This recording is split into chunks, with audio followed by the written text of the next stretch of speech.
Here we are going to discuss about the topic is related to the sequencing in previous video because हमने sequencing के ही topic को discuss किया था। तो आज हम पढ़ेंगे कि benefits of production scheduling includes कि भाई प्रोडक्शन को जब शेड्यूल किया जाता है बोले तो एक प्रॉपर क्रम में समय के अनुसार जब प्रोडक्शन को क्या कर दिया जाता है, तय कर दिया जाता है, उसके लिए प्लानिंग कर ली जाती है कि इतना प्रोडक्शन इतने समय में इस तरीके से होगा, क्या क्या उसके बेनिफिट्स होंगे, इसको डिस्कस कर लेते हैं। तो पहला बेनिफिट क्या होगा, इन्वेंटरी रिडक्शन, कि भाई जब आपका प्रोडक्शन क्या है, शेड्यूल है, आपका उत्पादन क्या है, शेड्यूल है कि इतने समय में इतना प्रोडक्शन हमको करना है, तो उसके लिए क्या रॉ मटेरियल कितनी इन्वेंट्री जो है वो लगने वाली है, तो उस इन्वेंट्री में क्या हो जाता है, रिडक्शन हो जाता है। तो पहला बेनिफिट क्या हो जाता है कि भाई जो वेस्टेज होना था इन्वेंट्री का वो बच जाता है। सेकेंड बेनिफिट क्या होता है, इंक्रीज प्रोडक्शन एफिशिएंसी, धीरे धीरे प्रोडक्शन की जो एफिशिएंसी होती है वो भी क्या हो जाती है, बढ़ जाती है, क्योंकि ये जो शेड्यूलिंग है ना, some time we can say it is likewise planning है ना, प्लानिंग के अनुसार शेड्यूलिंग को प्रोडक्शन में किया जाता है, तो शेड्यूलिंग कह रहे हैं जिसको हम।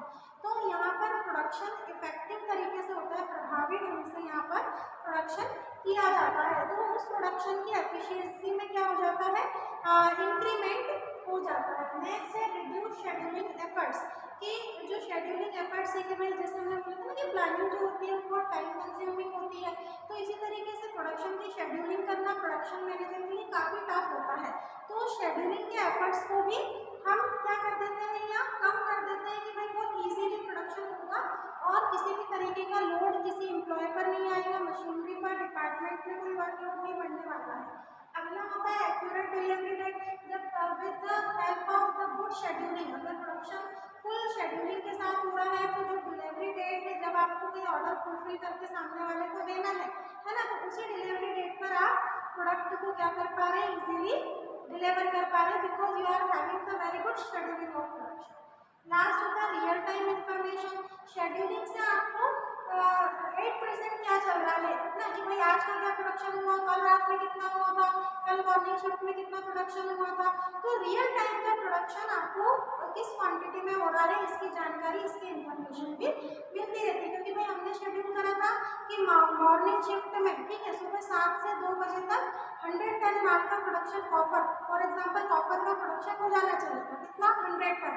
अब ये रियल टाइम इंफॉर्मेशन मुझे कब मिलेगी, रात को या दोपहर बाद, जब भी मैं लेना चाहूँ कि भाई 7 से 2 की शिफ्ट जिन वर्कर्स की थी वो 100 टन कॉपर प्रोड्यूस कर पाए या नहीं कर पाए, है ना, ये कितनी क्वांटिटी में उन्होंने प्रोडक्शन किया। फॉर एग्जांपल ये कोई भी प्रोडक्शन, आप मैंने सिर्फ कॉपर का एग्जांपल लिया, कोई भी प्रोडक्ट ले सकते हैं, तो रियल टाइम इंफॉर्मेशन मिल रही है कि भाई 100 तो नहीं हुआ, 95 टन पर आकर कॉपर रुक गए, मतलब 5% वहाँ पर मिसमैच रहा आपका शेड्यूलिंग। तो शेड्यूलिंग से काफ़ी हद तक आपको रियल टाइम की इंफॉर्मेशन मिलती रहती है कि भाई किस समय कितना प्रोडक्शन हुआ। तो ये तो कर लिया हमने बेनिफिट्स की बात। अगली बात हम करते हैं शेड्यूलिंग प्रोसीजर एंड टेक्निक। तो दो तरीके से शेड्यूलिंग की प्रोसीजर होती है, जब शेड्यूल किया जाता है ना, शेड्यूल बनाया जाता है, तो उसकी उसकी तकनीक या उसकी प्रोसीजर दो तरीके से होती है। It is important question in exam point of view, exam में आने वाले तरीके से ये महत्वपूर्ण क्वेश्चन है। पहला होता है बेच प्रोडक्शन शेड्यूलिंग और दूसरा होता है जॉब शॉप। नाम से आता है, फिर से कह रही हूँ, ठीक है, बेच प्रोडक्शन और जॉब शॉप। तो बेच प्रोडक्शन क्या होता है कि भाई every organization, every company is producing the multiple number of products in a same product line, ठीक है, एक ही कंपनी अलग अलग प्रोडक्ट बनाती है। जैसे एग्जांपल के लिए ले लो आप मारुति सुजुकी, ठीक है, मारुति सुजुकी के बहुत सारे मॉडल्स होते हैं जो कि क्या किए जाते हैं, मैन्युफैक्चर किए जाते हैं। जैसे अगर हम अल्टो की बात करें तो 800 के बाद थोड़ा सा चेंज करके वो अल्टो हुआ, अल्टो में थोड़ा बहुत और चेंज करके वो अल्टो 800 हो गया, है ना। तो इस तरीके से, ये तो सब मैंने 3 कार की ही आपको नाम बताए हैं, इस तरीके से मारुति सुजुकी के कितने सारे मॉडल हैं, है ना, यू काउंट, आप गिन सकते हैं। तो अब आपने कभी सोचा है कि भाई इतनी सारी प्रोडक्ट लाइन है मारुति सुजुकी की, तो ये किस तरीके से प्रोड्यूस करते होंगे, किस तरीके से उत्पादन करते होंगे, कब करते होंगे। तो भाई they are having the common resources, सबके लिए जो वो कार बना रहे हैं उनके लिए रिसोर्सेज तो कॉमन है ना। ऐसा तो नहीं ना है कि अल्टो इस प्रोसीजर से बनेगी अल्टो 800 इस प्रोसीजर से बनेगी। उसमें सिर्फ क्या होता है कि नई नई चीज़ें दूसरी ऐड कर दी जाती है, इसलिए प्राइस में भी चेंज आता है, वॉटेवर वो नहीं पढ़ना है हमको। हमको तो पढ़ना है बेच प्रोडक्शन। तो बेच प्रोडक्शन में क्या होता है, तो फिर प्रोडक्शन के लिए प्रोडक्ट की बेच फिक्स कर दी जाती है। क्या फिक्स कर दी जाती है? बेच, कि भैया फर्स्ट बेच में इतना प्रोडक्ट, सेकेंड बेच में इतना प्रोडक्ट, ठीक है। तो बेच वाइज जब आप प्रोडक्शन को क्या कर देते हैं, डिवाइड कर देते हैं या कह लें कि शेड्यूल कर देते हैं, तो बेच वाइज वहाँ पर जब प्रोडक्शन होता है तो रियल टाइम इंफॉर्मेशन भी मिलती रहती है, डिमांड भी पूरी होती रहती है, सप्लाई में भी कमी नहीं आती है प्रोडक्ट के। तो इस तरीके से आप बहुत सारे एग्जाम्पल ले सकते हैं या आपको याद आ जाएंगे कि हाँ भाई ये प्रोडक्ट बेच शेड्यूलिंग का ही उदाहरण है कि एक ही टाइम पर जैसे एलजी कितने तरह के प्रोडक्ट बनाता है, रेफ्रिजरेटर भी है, वॉशिंग मशीन भी है, एसी भी है, पता नहीं क्या क्या। तो इस तरीके से जो ये प्रोडक्ट लाइन के डिफरेंट डिफरेंट प्रोडक्ट होते हैं तो दे आर प्रोड्यूसिंग इन अ बेच, ठीक है। बेच उनकी फिक्स हो जाती है कि भाई इस बेच में आज हम रेफ्रिजरेटर ही बनाएंगे, इस बेच में हम एसी ही पे काम करेंगे, इस बेच में हम माइक्रोवेव्स ही बनाएंगे। तो बेच के अकॉर्डिंग प्रोडक्शन जब होता जाता है तो किसी भी तरीके का शॉर्टेज नहीं आता और प्रोडक्शन भी बहुत अच्छे से हो जाता है। और लास्ट है जॉब शॉप शेड्यूलिंग। अगर हम बात करें इन प्योर जॉब शॉप, तो हर जॉब का, हर प्रोडक्शन का जो प्रोसीजर होता है इट इज क्वाइट डिफरेंट, ठीक है। हर चीज़ का जो प्रोसीजर होती है प्रोड्यूस करने की वो क्या होती है, डिफरेंट होती है। जैसे कि अगर आप बोरोप्लस का एंटीसेप्टिक क्रीम बना रहे हैं तो उसकी प्रोसीजर अलग होगी, बोरोप्लस का आप टैल्कम पाउडर बना रहे हैं तो उसकी प्रोसीजर अलग होगी, बोरोप्लस का आप बाथिंग सोप बना रहे हैं तो उसकी प्रोसीजर अलग होगी। कहने का मतलब ये है कि सेम जॉब की प्रोसीजर, सेम प्रोडक्ट, ऑल्दो कि वो एक ही प्रोडक्ट लाइन के, लेकिन सबकी प्रोसीजर क्या होती है, अलग अलग होती है। तो इस अलग अलग प्रोसीजर के साथ जो प्रोडक्शन मैनेजर होता है वो with the good scheduling and sequencing काम करता है। He is deciding the things according to the product. वो प्रोडक्ट के अकॉर्डिंग जो प्रोडक्ट मैनेजर होता है, प्रोडक्शन डिपार्टमेंट के जो मैनेजर होते हैं वो उसके अकॉर्डिंग क्या कर देते हैं, चीज़ों को सेट कर देते हैं, क्योंकि मालूम है कि हर प्रोडक्ट को प्रोड्यूस करने का प्रोसीजर क्या होता है, अलग अलग होता है। तो एक प्रोसीजर से तो आप जिस प्रोसीजर से आप सोप बना रहे हैं उस प्रोसीजर से आप टैल्कम पाउडर बना सकते हैं क्या? सीधा आंसर कि नहीं बना सकते, दोनों के प्रोसीजर अलग अलग है। तो जॉब शॉप उसी का क्या है, एक एग्जांपल हम सॉरी एक शेड्यूलिंग की टेक्निक हम कह सकते हैं कि because producing the different different product the production manager is taking the important decisions because the each job each product procedure of their manufacturing is quite different. तो इसको हम कहते हैं जॉब शॉप शेड्यूलिंग। यहाँ पर प्रोडक्ट की procedure के according क्या किया जाता है, प्रोडक्शन किया जाता है as per the schedule, fixed schedule है ना, जो नियत शेड्यूल होता है उसमें। तो ये दो आपकी हो गई, हमने टेक्निक समझी। अगला समझ लो सब प्रायोरिटी शेड्यूलिंग रूल्स।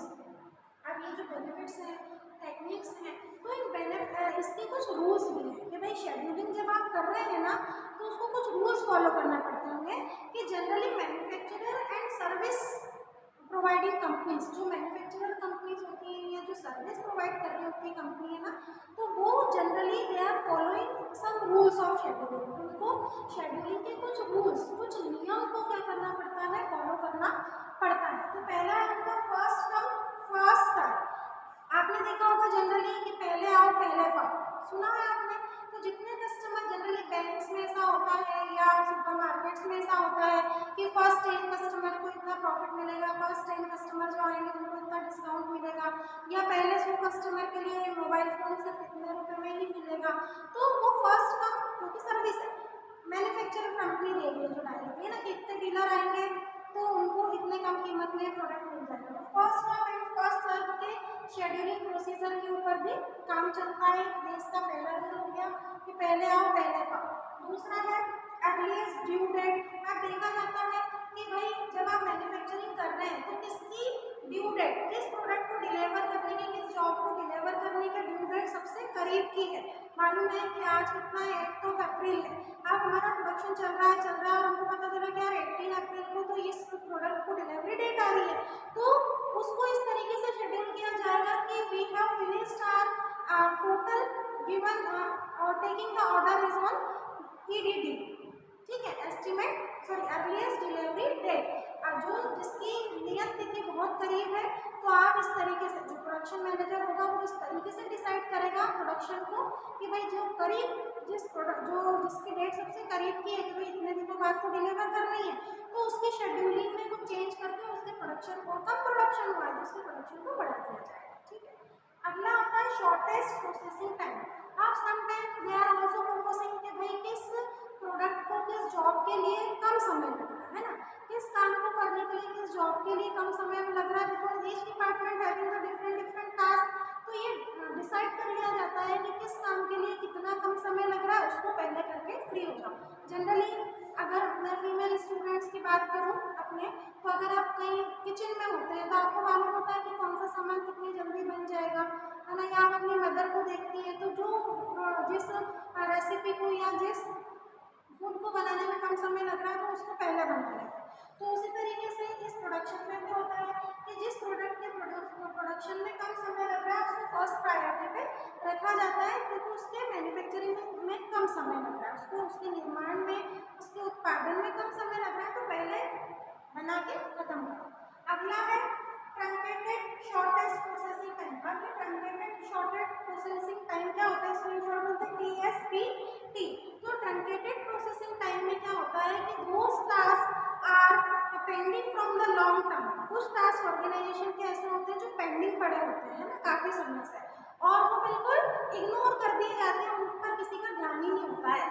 तो इस तरीके से जो ट्रंकेटिंग टास्क होते हैं उसको first priority with the help of the shortest processing time rule की हेल्प से उसको फर्स्ट प्रायोरिटी पर क्या किया जाता है, कंप्लीट किया जाता है कि भाई ये इतने टाइम से क्यों पेंडिंग पड़ा है, क्यों अभी तक ये टास्क पूरा नहीं हुआ, इसको तो पूरा हो जाना चाहिए था।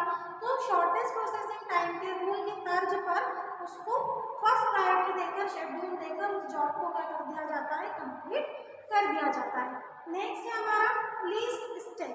अब लीस्ट स्टेक क्या होता है कि because when the company, when the organization, when the factory is producing something, yeah, or they are involving in the production related activities, so they have to maintain the full stock उनको maintain करना पड़ता है। अब sometime क्या होता है, कुछ बार कई बार ऐसा भी होता है कि स्टेक क्या हो जाता है, कम हो जाता है, LS बोलते हैं इसको शॉर्ट में। तो लीज स्टेक के कारण, कम स्टेक के कारण फर्स्ट प्रायोरिटी पर उस काम को क्या कर दिया जाता है, खत्म कर दिया जाता है। सपोज मान लो कि हमारे रेफ्रिजरेटर में 2 आलू पड़े हुए हैं काफ़ी दिनों से और वो खराब हो जाएंगे अगर उनको कम, और सिर्फ वो 2 ही है, तो क्यों ना आज उनका कोई रेसिपी बना के उनको फिनिश करें। तो इसी तरीके से प्रोडक्शन में क्या होता है कि अगर किसी भी प्रोडक्शन के लिए जो भाई रॉ मटेरियल आपका रखा हुआ है अगर वो कम क्वांटिटी में है तो पहले उसको यूज़ कर लो, पहले उस स्टेक को ख़त्म कर दो, उसके बाद फिर अगले पर टास्क करेंगे। तो इस शेड्यूलिंग के रूल को भी फॉलो करना पड़ता है मैन्युफैक्चरिंग और सर्विसेज कंपनी को। तो जब भी शेड्यूलिंग की जाती है तो इन रूल्स को फॉलो कर ही शेड्यूलिंग की जाती है। अंदर तो इन शेड्यूलिंग के क्या बेनिफिट्स है कि बहुत सारी कॉस्ट में कमी आ जाती है, एम्प्लॉयज़ का वर्कलोड कम हो जाता है, सप्लाई अच्छे से कर पाते हैं, प्रोडक्शन एफिशिएंसी इंक्रीज हो जाती है ना। तो many of the benefits are we can take from the scheduling and sequencing.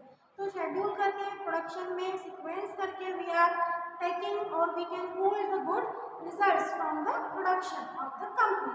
ठीक है, तो this topic is again completed. In next video we will discuss the new one.